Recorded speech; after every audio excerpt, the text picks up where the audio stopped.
or you step out of yourself and your brain, you wonder where you've actually gone to. Yeah. So there's all of these different factors that go on for people who are so regularly overusing some of those sensory experiences. And I kind of made it a mission. I'm really keen to understand this a lot more, because I think perhaps we're looking at, I've used the word before, we're looking at the sound bites that sit on top of the well-being market, and we're not really delving into this industry specific, because there's some very specific things that people are doing that I really think we need to pay attention to. And I think it's all solvable, and I think it's much easier to solve than we realise, but it's a kind of almost like a contradictory this is approach. What I absolutely love, Louise. You know, I mean, obviously, I never ever think anything's a chance meeting.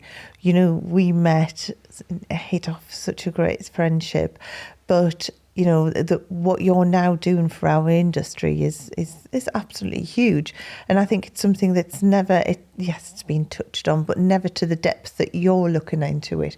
Because just going back to what I was saying, you know, my days when I was working as a therapist were very varied. You know, I was in a treatment room and I would be doing a facial one time, I'd be doing nails another time, I'd be doing wax, and I'd be doing massage, I'd be doing all different things.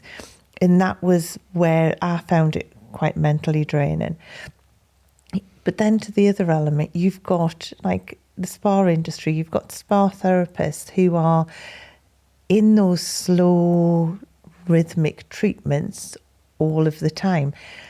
They also absorbing essential oils into their body, and in a day that could be for 5 or 6 conditions on a client, but they're taking them all in as a cocktail into their own body as well, because when they're massaged and they're taken into their body, and we know how potent aromatherapy oils are, and there's and until we started talking about it and you started all of this work, I'd never really thought about it in the depths that I do now. And I suppose there's something here about, let's not lift the lid up, because, you know, what's going on under here. And I'm saying, well, I think that actually lifting the lid up and understanding at the roots what's going on is the saving space. That's the space where people get saved and they feel comforted and safe. And when they turn around and say, but that doesn't work, I know, yes, I'm doing this and I'm doing this and I'm doing this and it's not working. That's the space you need creative thinking, because that's the space where people say, I'm going to leave the industry, even though I like doing what I do, but I can't make all these other bits work around it. And I think that's a real shame, because as you said, so many of these wonderful, wonderful people, and they are predominantly women, go through their training and they're very, very committed to this path.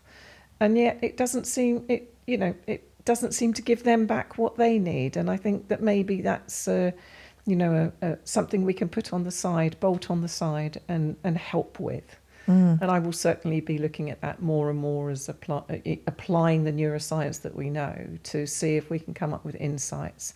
And a quick story about that: I was doing a training with Amanda at the beautiful Bishop Stroh House, and all of the lovely products were going around, and I was as high as a kite.